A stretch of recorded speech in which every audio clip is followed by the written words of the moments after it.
Youth Power Learning at Making Sense International. Welcome to our webinar on opportunities for girls' empowerment through active engagement of men and boys in youth-led clubs. We have some great speakers today, and before we jump into our main topic, just for those of you who are new to Youth Power Learning, a few words about Youth Power Learning.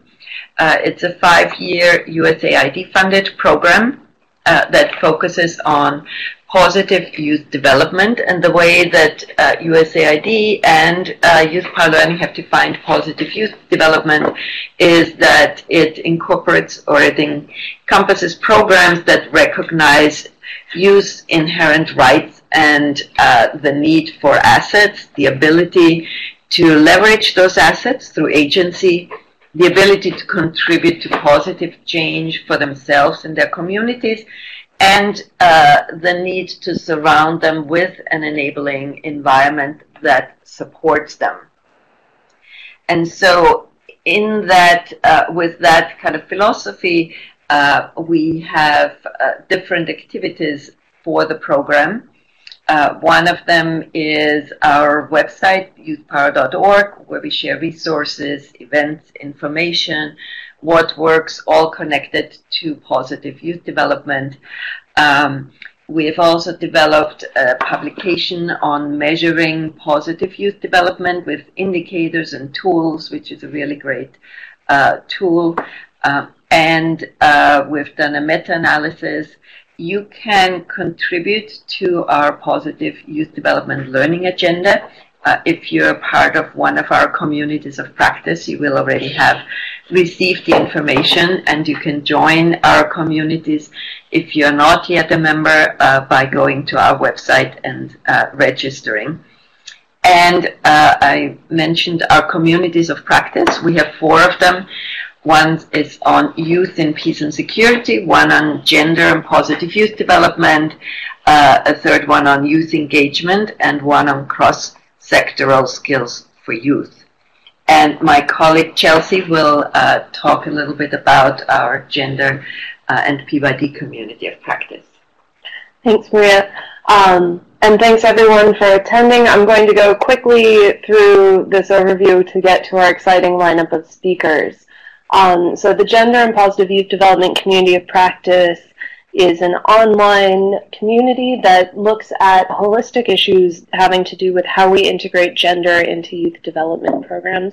We have a broad definition of how we look at gender. We look at both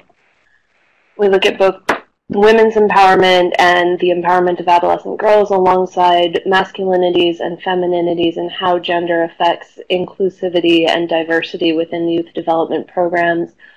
We have a few sub-working groups looking at adolescent girls and HIV and gender-based violence. And if you are interested in joining the Gender and Positive Youth Development Community of Practice, if you're not already a member, we do encourage you to do so.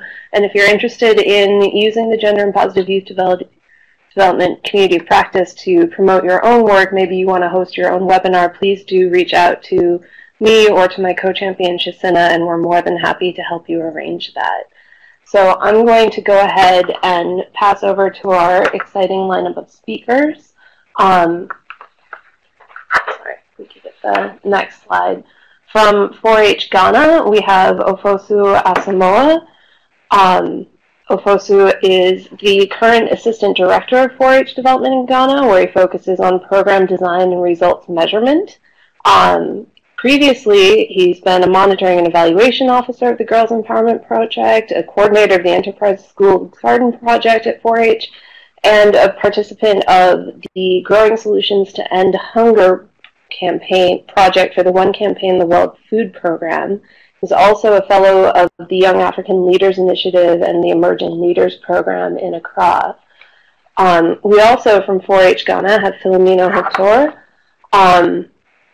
who supports Ghana's Positive Youth Development Programs, 4-H Ghana's Positive Youth Development Programs has been there since 2010 and is their gender specialist, where she coordinates and facilitates gender empowerment dialogues and special trainings for girls on sexual and reproductive health and rights. We also have Sakina Mahama, who's a young 4-H member and former vice president of the Masi Junior High School 4-H Club in the eastern region of Ghana. We're really looking forward to hearing more of your story, Sakina. From Swaziland, from SWAGAA in Swaziland, we have Bongi Nkosi Ntlagmana. I'm sorry, Bongi, I may have butchered your last name. Who's a change officer with SWAGAA and also the national coordinator of Men Engage Swaziland. Bongi's been a trainer and facilitator on issues of gender equality and has been on the Men Engage Africa Youth Steering Committee, as well as speaking and promoting male engagement in gender and development issues for many years now, and we're excited to hear from you, Bongi. And then also from SWAGAA, we have Bonke Similane, who's a mentor at the SWAGAA Boys for Change clubs and also for the Empowering Girls and Improved Health and Wellbeing project. So like I said, a really exciting lineup today. I'm going to go ahead and pass to my colleague Zaina Itani from the International Center for Research on Women with a huge thank you to ICRW for helping us arrange this webinar today, and let Zaina tell you a little bit more about their program. Great. Hi, I'm Zaina Itani from the International Center for Research on Women.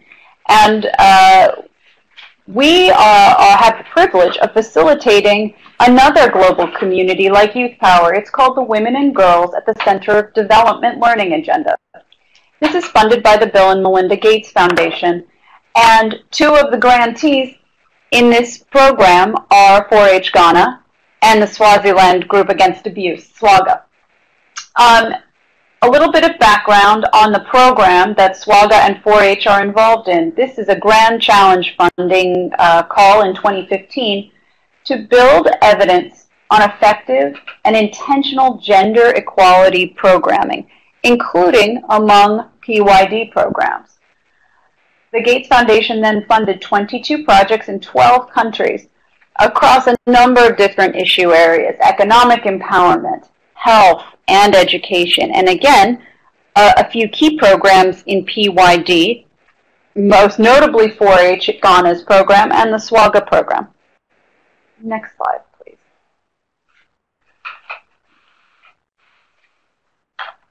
Next slide. As part of the WGCD community, we also have a learning agenda. Our learning agenda is about connecting partners funded by the Gates Foundation to leverage their gender data and move the field with the evidence coming out of programs. We capture learning and evidence among these grantees, including the speakers today from 4-H Ghana and SWAGAA. This is what is run by ICRW. Next slide, please. We do focused inquiry of our community through learning clusters, and this is subsets of organizations organized into these four areas: adolescence and agency, engaging men and boys, pathways to income generation, and intra-household bargaining and decision-making, all to build the evidence around gender equality in these areas and how to more meaningfully empower women and girls in these different areas, but also address, as Chelsea said, masculinities, gender norms change. And we have learning questions in each of these learning clusters. Next slide, please. 4-H and SWAGAA are part of our Engaging Men and Boys learning cluster. And our questions are, as you see on the screen. What are the perceptions and preferences that men and boys have for programs addressing gender equality? And what are promising ways of engaging men and boys in girls' empowerment work and gender equality and shifting norms? And we know from the Youth Power review of PYD programs that less than half of PYD programs in low and middle income countries show evidence of integrating gender or gender lens or thinking about gender norms in their work. And we know from the great work at Youth Power that there's a real need to understand this area more. The WGCD Learning Agenda works with Youth Power to ask some of these questions, and that's how we partner. And today we wanted to bring you the evidence and learnings from 4-H Ghana and SWAGAA in this area of engaging men and boys for gender norm shifting and gender equality. So with that, I'll pass it to my colleagues at 4-H Ghana, Ofoso and Phil, and we'll have you start your presentation. Next slide, please.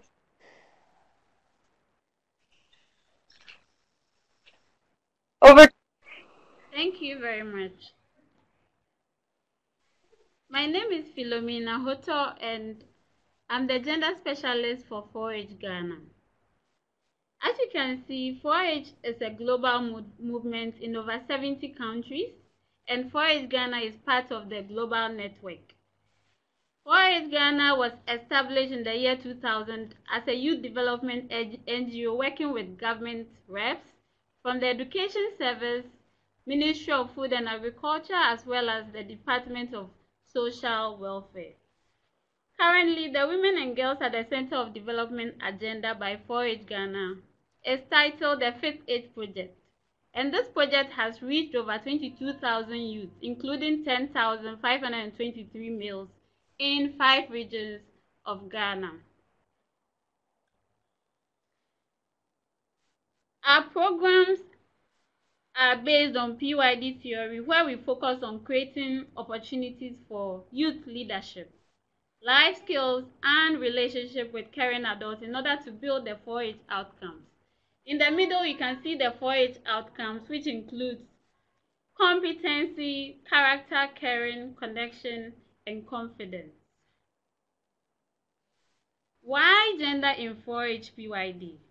Our 5th Age project came as a result of gender assessment by our Tanzania 4-H clubs in collaboration with Nike Foundation. And we saw that their results were similar to that of 4-H Ghana's surveys in 60 schools, which we found gender gaps in the 4-H programming that needed to be addressed. We are also aware that Ghana ranked 72 out of the 144 countries that participated in the Global Gender Gap Analysis by World Economic Forum, and our gender parity score was 0.6. So we have come to believe that simply pushing girls to school is not the solution, as barriers still exist. And with support from the Women and Girls at the Center of Development team, we in 4-H, we have been able to integrate gender transformative approaches in our programming. And we have called this the 5th Age Project, addressing gaps and barriers affecting women and girls in our 4-H programming to promote gender equality and contribute to the Sustainable Development Agenda. So as you can see, those were some of the results Nike Foundation in collaboration with Tanzania 4-H found, and it was very similar to our perception survey. Now, to integrate gender into our programming, we came out with this module. It's not different from the PYD model, but you can see that at each stage, we integrated gender in our activities. Moving on, we have seen that it was very important to intentionally include equally males and females. So for example, in our trainings, we ensured that we had 50% representation of females and 50% representation of males. Currently, we now have about 625 mixed clubs. That's a club where the boys and the girls are, and about 120 single-sex clubs. These are some of our manuals. The newly developed one, I don't know if you can see it well, is the gender manual. That's the second one. The other ones were in existence, and as part of our integration, we developed this gender manual to support our activities. If you want to access any of our manuals, just contact 4hghana@gmail.com. So what has changed? Adding focus on gender, one may ask, what has changed? We can say now we have begun evaluating performances of girls and boys serving in leadership positions, and results are promising. Norms and stereotypes in club leadership has been broken. Now we have the ratio of 1 girl, 1 boy in our leadership position in all 4-H Ghana clubs. So what are some of the strategies? Our first strategy was the development of the gender manual, and we use this manual to communicate with the community through gender empowerment dialogues. We periodically organize special training for boys separately and that for girls separately as well. And during this training, we are able to engage male club advisors, that's adult teachers in the clubs. Life skills development, we have paired girls with boys to be able to take up school and home-based projects. And we have the competition which we call the lead contest. And during this competition, we have debates, we have drama, we have club meeting. So we give awards as well. Continuing, we have camps and project exhibitions.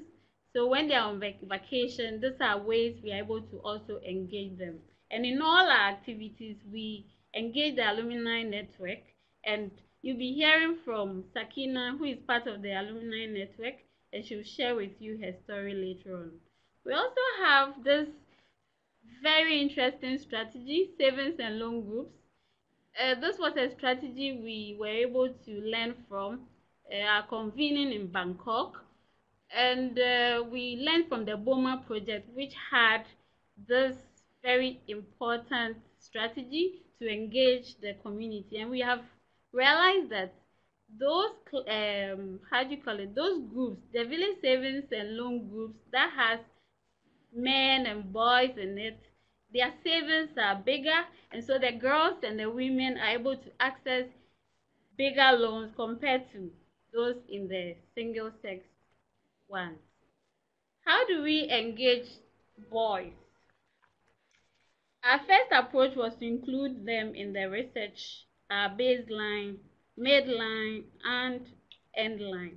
This was to explore their perspectives. Usually they are left out, so we try to also look at exploring their perspectives. The second was to expose boys to non-traditional roles. As you can see in the picture, there's this club member trying to fry popcorn together with his other colleagues, and they have fun with it. We also do special training, like I said earlier on, for them to be able to reflect on masculine traits that prevent them to freely express their emotions and have them to be less aggressive, and then work equally with the girls in the 4-H Ghana clubs. Boys are also placed side by side girls in club leadership and also in public context. We use our methodology of learning by doing 4-H projects and make sure we give opportunities for the boys and the girls to access the available resources and materials in 4-H projects. Boys have supported girls to work harder. We have seen that in club projects, in debate competition, they push the girls so hard to defend their positions, and it's very interesting. You don't see this in the single sex clubs. You only see enforcement of these feminine traits and masculine traits in the single sex clubs. Moving on, I like to share with you some of the photos from the project and the competitions. This is a national lead contest in Koforidua, Eastern region of Ghana, and these are the winners. We had it last year. They debated on a gender sensitive topic, and it was very fun. You see boys defending their position, trying to convince people that girls can be anything they want to do, and when girls see boys doing this, it's very, very interesting as well. Um, this is also a school-based agricultural project that clubs engage in, and they do that experientially, learning skills, group work, how to work in a team, and how to build businesses, plan their activities. So yeah, we can't do this alone because this is the first time Forage Ghana has been able to try to integrate gender into the regular forage programs that was only focused on building life skills, leadership, and um, engaging boys and girls in projects without considering whatever effect our programs were really um, uh, impacting on these girls and boys that we work in. So we did it with support from the Gates Foundation, the convening. We did a lot of learning. So the problem is, after you learn, do you integrate it all? As we have come today, we just share our learnings and then you don't integrate it. So we have benefited from this convening. We also have been supported in terms of research by ICRW, and then we have been added to the Youth Power platform. That's why you can hear me talk here today. We also have been supported with gender-based violence manual, and because our project was giving us new situations that forage program wasn't part of responding to, so we had to resort to people that are experts in the field, and it has helped so much. We now have a contact with the adolescent health facilities here in the Eastern region where we make referrals to. So these technical support resources have been very, very useful. The Gates model of empowerment really helped us to understand the challenges, the barriers that women and girls face in their everyday lives. So I'll hand over to Sakina to also quickly share her youth story with you, her engagement with Forage Ghana, her experiences, and other things. Okay, Sakina.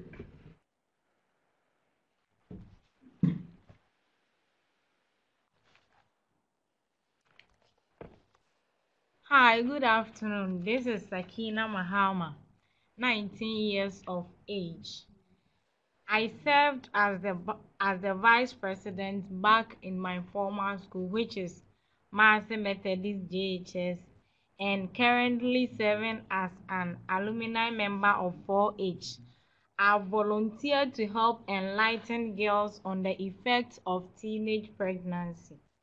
When I first joined 4H, all leadership positions were held by the boys because they thought girls were lazy.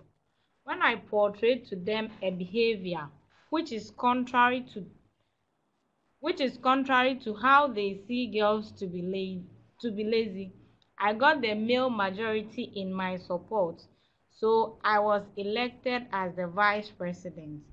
This position earned me pride and respect from my colleagues. I was presiding over meetings, and as the vice, I was in charge of assigning responsibilities to the male members and also the girls. But to admit, the boys were very stubborn to control, but I never gave up. I did not mind whatever they were doing because I knew I had the power in the club. Working with boys improved my confidence because boys are forceful and always challenging whatever you say. So it made me very strong. This is where I realized that working with boys and assigning equal roles and responsibilities really brings confidence to we the girls. I was a mentor to my friends, especially the girls, until I got pregnant and disappointed them because we were still in school. Because it's not acceptable in my community for a young girl who is not married to be pregnant. I faced a lot of challenges. I was teased by my colleagues. I faced criticization from the society.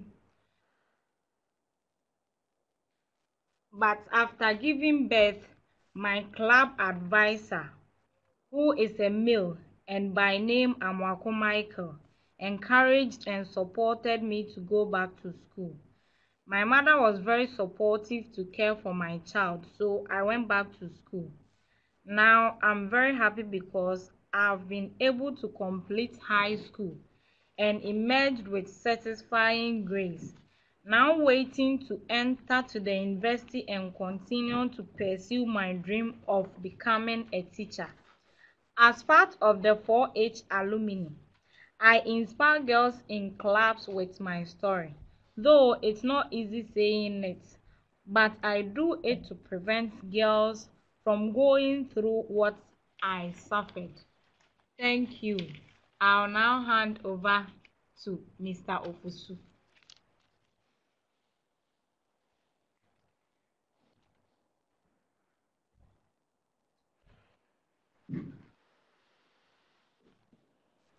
This is Ofusu Asamoah, Assistant Director for 4H Ghana, and then focusing on program design and then resource measurement of 4H Positive Youth Development Programming in Ghana.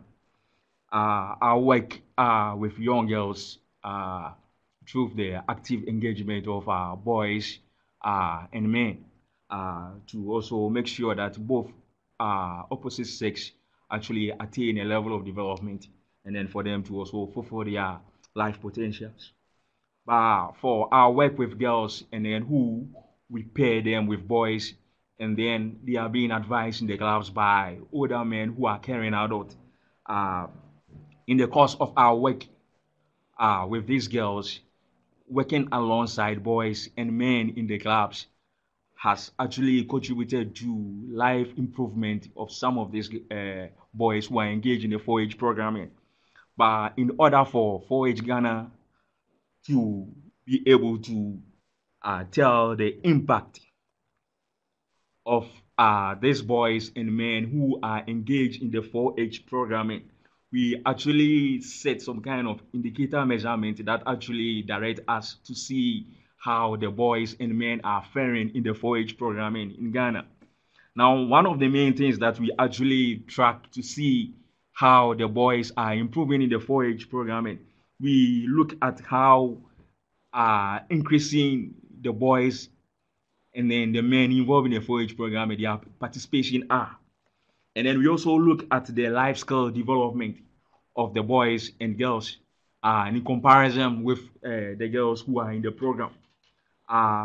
As part of the life skill development, we look at the confidence of the boys, how their willingness to take up leadership positions in the 4-H club and then in their community. We also look at, the proportions of girls and boys who are actually taking leadership positions in the 4-H club as well. And then also, we look at how the opposite sex, the boys, are actually, encouraging the girls not to accept gender-based violence or any other form of violence. And then we also look at the boys' perception about the girls. So we used to track the positive mindset of these boys about the girls who are participating in the 4-H club. And then we, in Ghana in particular, based on the differences in our cultures and other things, boys and girls normally have certain specific roles that they used to play in the household. For example, many boys do not want to play part in non-traditional roles such as, cooking in the household, doing household chores like sweeping, fetching water, going into the farm to carry firewood and other things. So those things, boys are not are seen performing those roles. So we look at how boys in new 4-H clubs are accepting some of these non-traditional gender roles or whatever it is. Let's look at how these indicators are being used. We don't actually use same indicators for boys and girls participation because of the differences in the boys and the girls. For example, 4-H used to focus on group project and then individual project. And then some of these group projects, it may either be a single sex group or a mixed group. Now, for a mixed group, due to the differences in the individuality between boys and girls, we used to have a separate or specific sex indicators for boys and girls club. Okay. Now, for the use of specific indicators are used for mixed clubs, and then for individual projects, and then for activities such as contest, and then for that of the leadership roles, because it focuses on individual performances and individual attributes. Now, we also see some differences in the results of the boys and girls. We see differences in the leadership roles, differences in the savings, differences in the perception about the opposite sex, and then the acceptance of gender-based violence, and then acceptance of the non-traditional roles. Differences in the results too might be due to the strategy that we use in the programming, and then about the quality and the training of the club advisor, the participation of the program, and then the duration of participation, and sometimes to the resistance from our parents. We saw that in the programming, one of the outcomes, which is advancing agency, contributed much to the overall empowerment of boys and girls in the programming as compared to livelihood and then providing educational opportunities for the boys and girls. So as you can see over there, from some of the evaluations, you see from the analysis that the boys are actually asking the girls not to accept gender-based violence. And then from the second diagram, you can see about the differences in performance of leadership roles in schools and communities. So you could see that the boys actually outperforms the girls in some of these confidence level in performing leadership roles.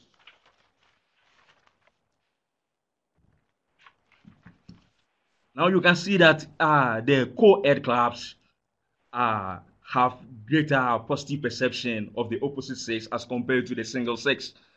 And then they believe that girls must accept gender-based violence highest among single clubs than the co-ed clubs. Now, the differences might be due to the strategy and also the inclusion of the girls in the programming.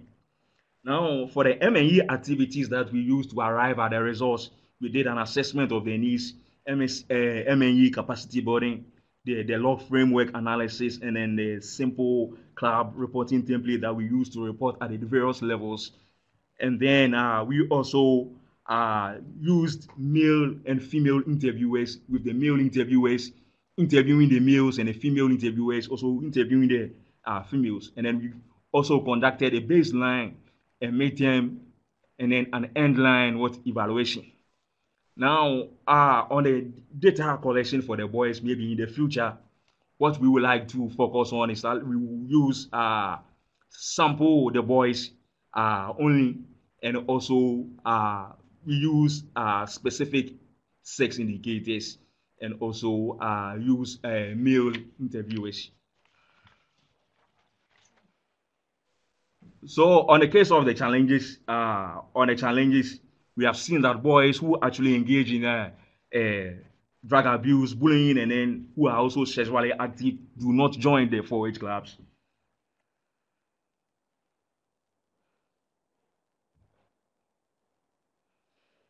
Who do not join the 4-H clubs?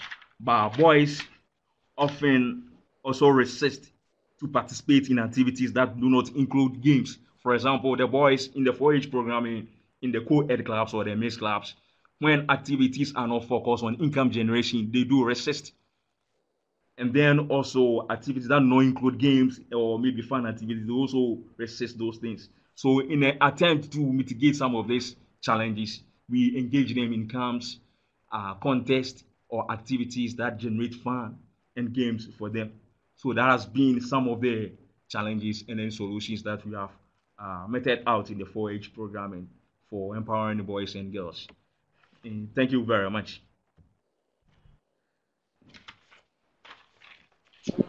Thank you so much, 4-H Ghana team. Now we move on to the action group abuse.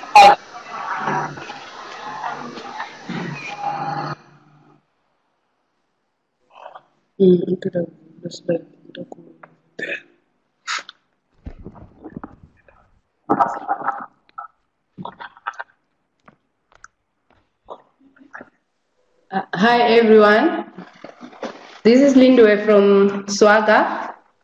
We'll be presenting on the project that we have on Boys and Girls for Change to End GBV.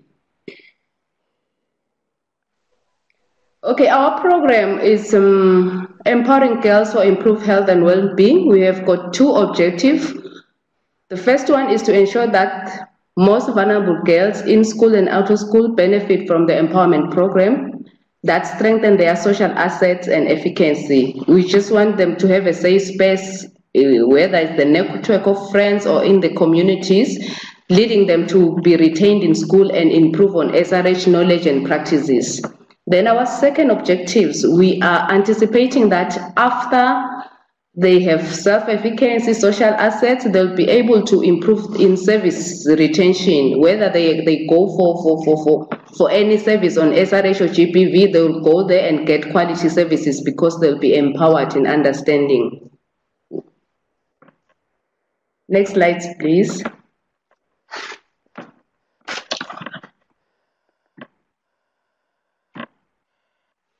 Okay, the girls and boys clubs are conducted in 30 schools. This is a operational research project. We are doing it in 30 schools, which is 15 for the Lubombo and 15 for the Manzini region.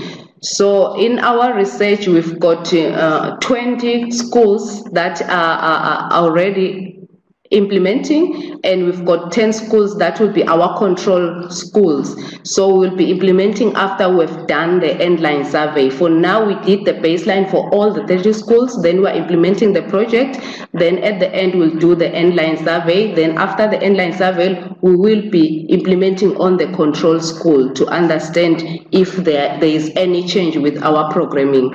So we are working with the Ministry of Education because we are in schools. They are supporting us with the career guidance teachers, which are our facilitators who support the community volunteers who are our mentors. We also work with other non-governmental organizations which work on issues of child protection and gender-based violence. At community level, we work with the inner council, which are the community gatekeepers, because we don't want our children to have only the safe space in schools, but we want them to experience the same environment even at communities. So we go through the inner council to do community engagement with parents, with other people who are in the community. So we conduct our clubs on weekly basis. Our manuals were approved by the CCC, which is the Curriculum Review Commission.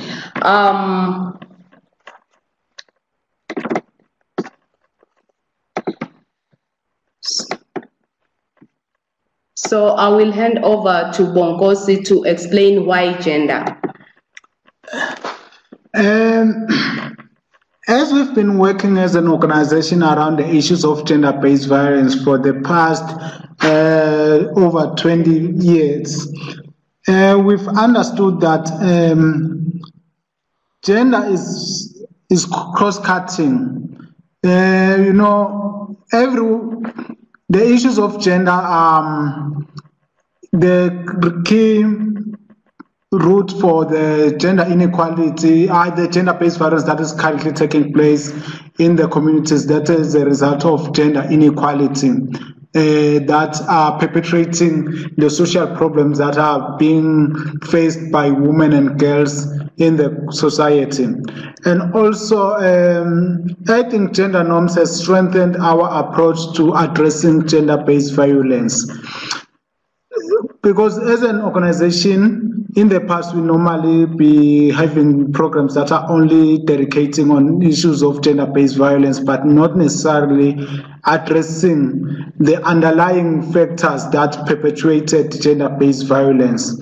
So even if they are empowered with the information that we'll be rendering as an organization, you will find that they will be returning to the same individuals that are the perpetrators of the violence that is happening around them. So engaging them from a gender perspective and in terms of shifting norms, we've been able as an organization to improve in the struggling that we are embarking on eradicating gender-based violence in the kingdom. As an organization, we use gender transformative approach, whereby most of the topics that we are using in our Boys for Change manual, they are challenging the harmful practices that perpetuate the vulnerability of boys and girls.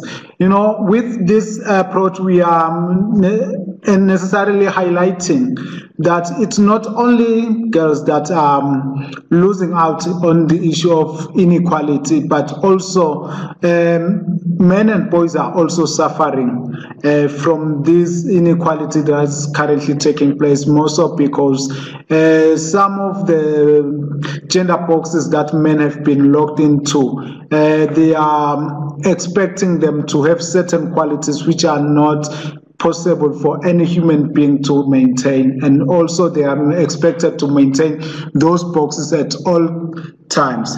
And also we are working with men and boys to ensure that they realize that everyone have got a role to play in ensuring that we are a country that is without any cases of gender-based violence. So we are working with men so that they understand that they've got a role to play in ensuring that the country is indeed without gender-based violence. And also we are promoting the issue to the move to say no one is safe until everyone is safe. We normally say if ever violence against women and girls remains unchallenged, violence against men and boys will be justified. It's not only a case whereby boys will be perpetrating violence against girls, but they will also be perpetrating violence against each other. So through our discussion during the Boys for Change clubs, we make it clear, even for boys to understand that they really need to have a role, they really have a role to play in eradicating violence for their own benefit as well, not only for the benefit of women and girls. So that also increases the demand or the reception of the program by these young boys, as they understand that it's not necessarily that they were benefiting from this gender inequality, they will have been also losing out, more so because they've been robbed in terms of their talents that they might be able to be building on, but then they were supposed to maintain those traditional gendered roles. And also as an organization, we understand that violence is learned, and so it can be unlearned, with the sense that even you find that most of the perpetrators that have been brought into the attention of the organization, or that the organization have been working with, you find that they've been survivors sometime in their lives. So as an organization, by dedicating much of our time with these young boys, we are ensuring that we are trying to make them unlearn this violence behavior at a very tender age, so that we are having a society that is healthy for everyone to live to. And also, our Boys for Change clubs, they act as a factory for deconstructing harmful masculine practices. Our curriculum is comprehensive in the sense that it addresses gender norms and existing gender constraints that are perpetuated by socialization. Swaziland, like most of other African countries, is a patriarchal country whereby women are objectified, and not only women being objectified, but some men, with the sense that they don't have much power in terms of, due to the power inequality that exists in the society, they find themselves being subjected to a lot of hardships. So within our clubs as an organization, we are deconstructing these harmful masculine behaviors and social norms and practices to ensure that we are having a fair and just and world whereby there is equality. So we are ensuring that these schools that we are working in, there's more equality. And as Linda have mentioned earlier, that we've got control clubs, our control schools. This is to prove that by engaging these young boys, by deconstructing these masculine behavior, harmful masculine behaviors, will indeed bring about a positive change in the lives of these young boys. And also, we've understand as an organization that by merely only engaging or empowering girls, the empowerment of girls cannot be fully attained without engaging their male counterparts, because in most of the schools in Swaziland we have got mixed sex schools, whereby you find that even if those girls have been engaged and they have been empowered, their empowerment can be limited by the fact that whenever after their confidence has been developed, you will find that these boys have got the male gender box the gender box says that a woman can be smart but not too smart. You know, whenever their confidence is developed, you find that they will seem like they are starting to be too smart with the boys, whereby that will also create more resistance, because the boy will not be understanding why this is like that, and also the boy will not be understanding that it's also for their benefit that their girls, the girls within their school are empowered. And also, we are doing this to ensure that we are in the right journey to secure a gender equal society, and also with this we are hoping to see a decline on the gender-based occurrences. Now I will hand over to Bonke, our mentor, will take you through on what he is doing with the boys. Hi everyone, my name is Bonke Simelane. I'm one of the mentors for Boys for Change Club in Swaziland. I will talk about the activities we have carried out as a club and the impact it has on a school basis and in our communities. I will also share a story about one of the topics we have carried out so far. We have carried discussions with members on the following units and subtopics, which are: who are you on the outside? We have discussed on act like a man and act like a woman. Under act like a man, members have discussed the roles that men carry out in our communities and also the roles that women carry out. Under this topic, we have carried out a debate in which club members, which are the boys only, have been on the motion, being a woman is easier than being a man.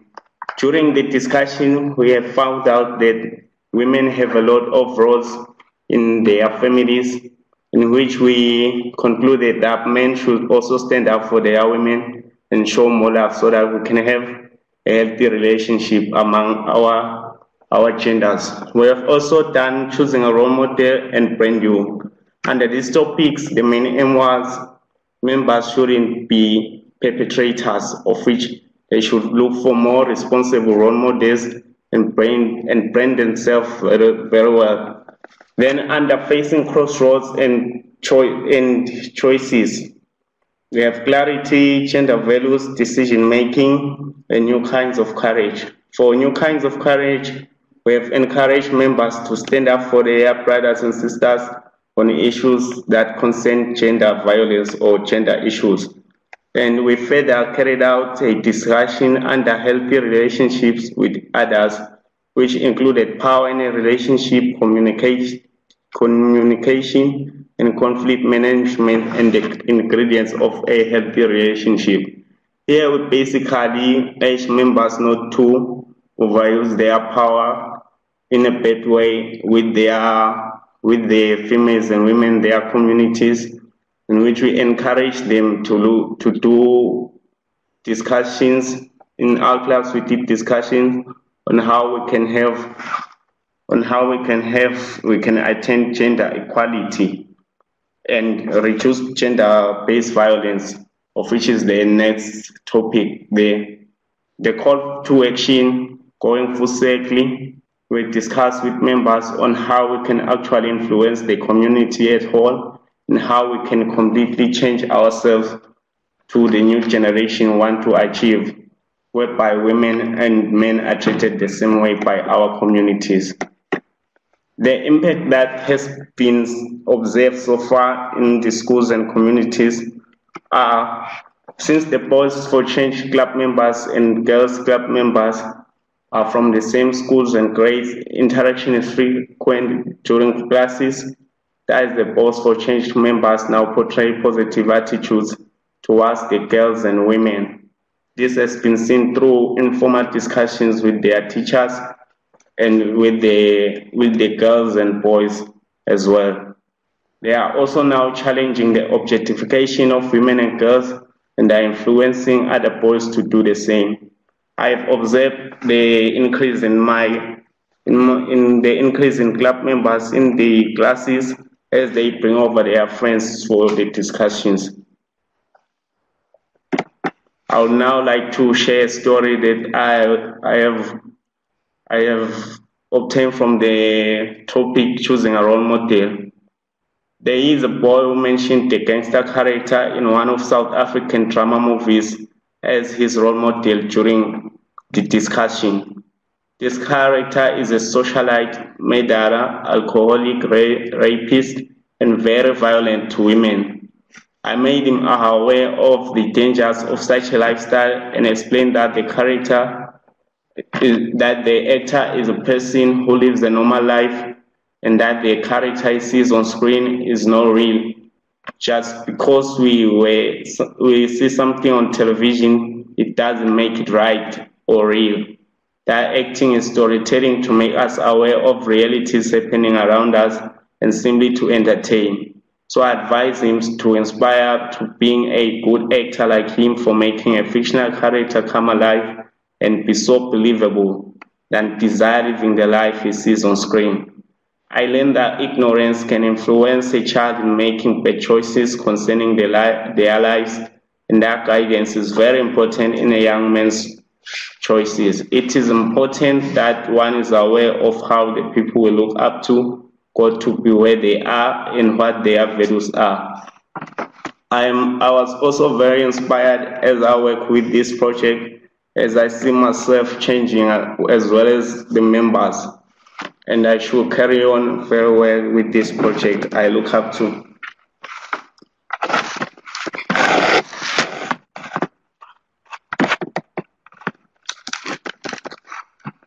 Okay, finally, on the issues of building evidence for male engagement, We have our mentors who collect weekly reports, and we also conduct monthly mentorship visits. It's just spontaneous. We don't tell each mentor that will be coming because we just want to cross-check if they really go to the classes. Yes, we do confirm with our facilitators who are our teachers, but also we just want to get them when they are less alert. So we also have our meetings as mentors where we deliberate on issues of concern and also lesson learned and any lesson that we can replicate to another group. We do have the same indicators for both girls and boys empowerment clubs. We did the baseline, which was the same question for both boys and girls. By the end of this year, we'll be doing our midpoint assessment. Then next year, we'll be doing our end line. So for now, the project is 4 months on the ground. So we don't have much M&E data that we can showcase with, except to see behavior change there and there. And also, some teachers, they do comment that they are seeing any change from with the clubs. But we are still monitoring the progress and will be better able to respond some of the question around towards the end of the project, towards the end of this year, because by then we'll be at least a year on the ground and we'll be doing our midterm assessment.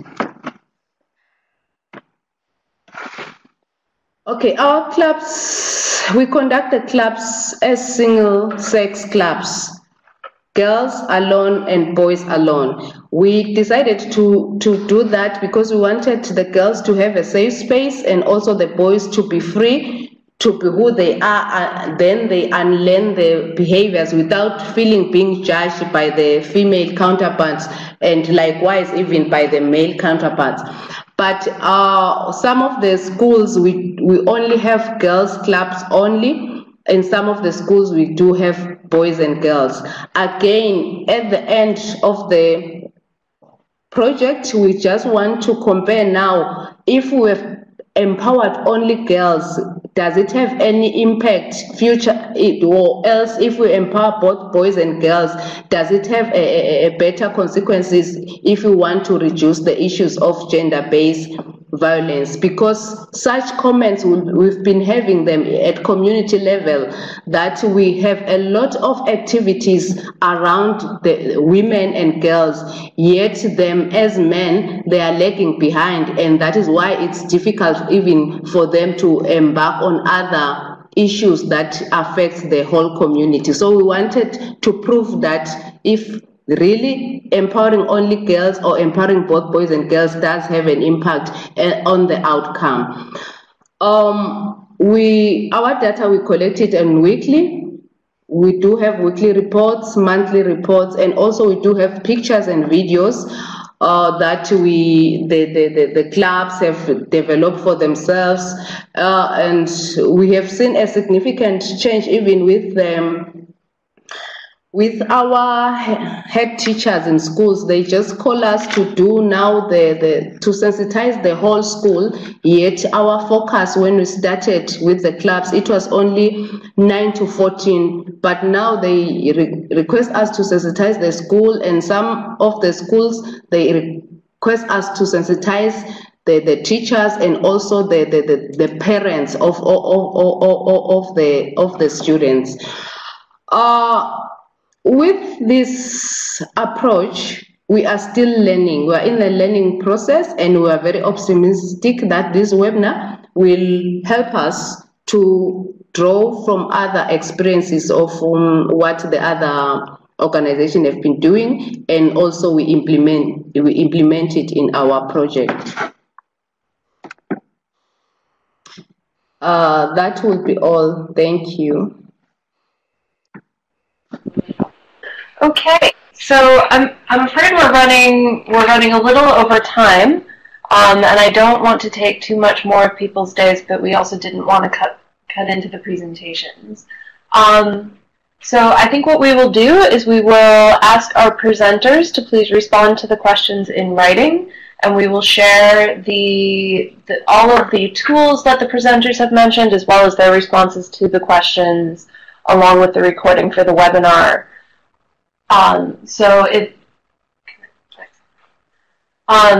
So we'll just move straight towards closing up. We'll thank everyone for their participation today, in particular our colleagues from 4-H Ghana and SWAGAA. We really appreciate your time and your work, and it's been really fascinating to hear a little bit more about it. And we will be following up with these questions for you to keep this conversation going. Other ways that people can continue to participate include contributing to our social media with the hashtag Positive Youth Development, joining the community of practice. I, of course, am biased, so I will recommend that you join the Gender and Positive Youth Development community of practice.